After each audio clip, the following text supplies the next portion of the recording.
চাদ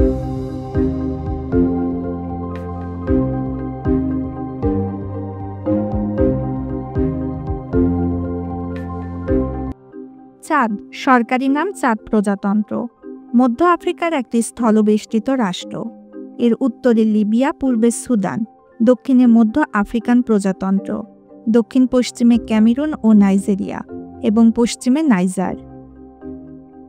সমুদ্র থেকে দূরে অবস্থিত বলে এবং মরু জলবায়ুর কারণে চাদকে আফ্রিকার মৃত হৃদয় বলেও মাঝে মাঝে অভিহিত করা হয়। চাদকে বাংলা ভাষার রীতিগত পরিবর্তনের কারণে সাদ বলেও অভিহিত করা হয়। চাদকে তিনটি ভৌগোলিক অঞ্চলে ভাগ করা যায়: উত্তরে সাহারা মরুভূমি অঞ্চল, মধ্যভাগের উষ্ণ সহিলীয় বেষ্টনী এবং দক্ষিণে অপেক্ষাকৃত উর্বর সুদানীয় সাভানা তৃণভূমি অঞ্চল।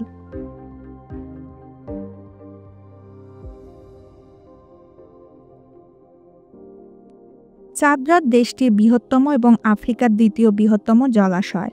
এই হ্রদের নামে দেশটির চাদ নামকরণ করা হয়েছে। ফরাসি ও আরবি এখানকার সরকারি ভাষা।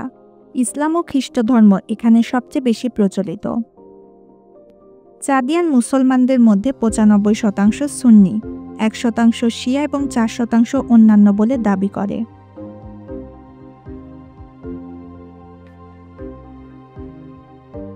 চাদের মোট আয়তন ১২,৮৪,০০০ বর্গ কিলোমিটার। আয়তনের দিক দিয়ে এটি বিশ্বের ২০তম বৃহত্তম দেশ। চাদের জনসংখ্যা প্রায় ১,৬২,৪৪,৫১৩ জন। চাদের মুদ্রার নাম ফ্রাঙ্ক। ১ CFA ফ্রাঙ্ক সমান প্রায় বাংলাদেশি ১৪ পয়সা এবং ০.১৩ ভারতীয় রুপি। চাদের রাজধানীর নাম অ্যানজামেনা। চাদের একটি উষ্ণ জলবায়ু রয়েছে। উত্তরে মরুভূমি, কেন্দ্রে কিছুটা শুষ্ক এবং দক্ষিণে বেশি বৃষ্টি হয়। চাদের উত্তরের ২/৩ সাহারার মধ্যে অবস্থিত বিশ্বের বৃহত্তম উষ্ণ মরুভূমি। সাহারা উত্তর আফ্রিকার বেশিরভাগ অংশ জুড়ে বিস্তৃত। চাদের সাহারান অংশ গরম এবং শুষ্ক। সাহারার ঠিক দক্ষিণে সাহেল, একটি আধা পাকা বা কিছুটা শুষ্ক ভূমি। সাহেল হল বৃক্ষবিহীন সমতল যা মধ্য আফ্রিকা জুড়ে বিস্তৃত। চাদ বিশ্বের সবচেয়ে দরিদ্র ও দুর্নীতিগ্রস্ত দেশগুলির মধ্যে একটি।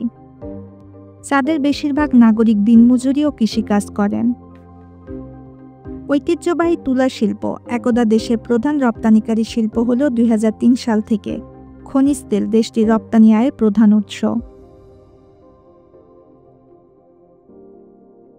চাদ একটি উন্নয়নশীল দেশ এবং এর অনেক মানুষ দারিদ্র্যের সম্মুখীন। দেশের অর্থনৈতিক উন্নয়ন হয়েছে ধীর গতিতে। চাদ একটি পরিমিত পরিমাণ পেট্রোলিয়াম বা তেল উৎপাদন করে, যার প্রায় সমস্ত রপ্তানি হয় বা অন্য দেশে বিক্রি হয়। চাদের অর্থনীতি প্রধানত তেল রপ্তানি এবং চাষের উপর ভিত্তি করে গড়ে উঠেছে।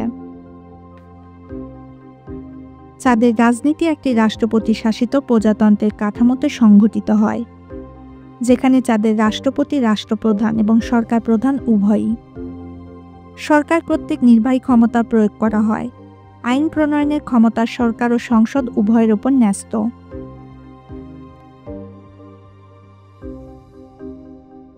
স্বৈরশাসক হিসেন হার্বের পতনের পর ১৯৯০ সালে প্রেসিডেন্ট হিসেবে ক্ষমতায় আসেন ইদ্রিস দেবী। পরবর্তীতে দেশটিতে বহুদলীয় রাজনৈতিক ব্যবস্থা চালু করে নির্বাচনের আয়োজন করেন। এরপর নির্বাচনে জয়ী হয়ে ক্ষমতায় থাকেন তিনি। ২০২২ সালের দ্বিতীয়ার্ধে নির্বাচন হওয়ার কথা থাকলেও ২০২৪ সালের অক্টোবর পর্যন্ত তা স্থগিত করা হয়। স্বাধীন হওয়ার পর থেকে দেশটিতে সহিংস ও অস্থিতিশীল পরিস্থিতি বিরাজ করছিল। দেশটির উত্তর অংশে বসবাসকারী আরব মুসলিম ও দক্ষিণ অংশে খ্রিস্টান সম্প্রদায়ের মধ্যে বিরোধের কারণে এই সংকট দেখা দেয়। এছাড়া উত্তরে বিদ্রোহীদের সঙ্গে অভ্যন্তরীণ দ্বন্দ্ব এবং সাহেল অঞ্চল ও চাদ অববাহিকা জুড়ে জিহাদি অভ্যুত্থান গড়ে উঠেছে।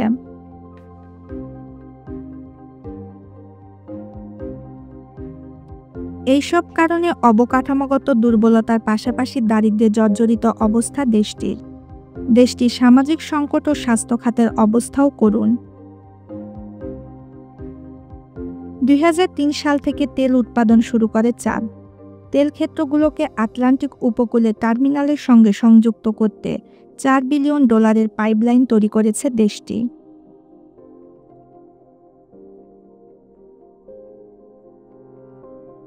চাঁদের সকল শিশুর 87% কোনো না কোনো ধরনের অপুষ্টিতে ভুগছে। অপুষ্টির হার গ্রামীণ এলাকায় শহর অঞ্চলের তুলনায় বেশি।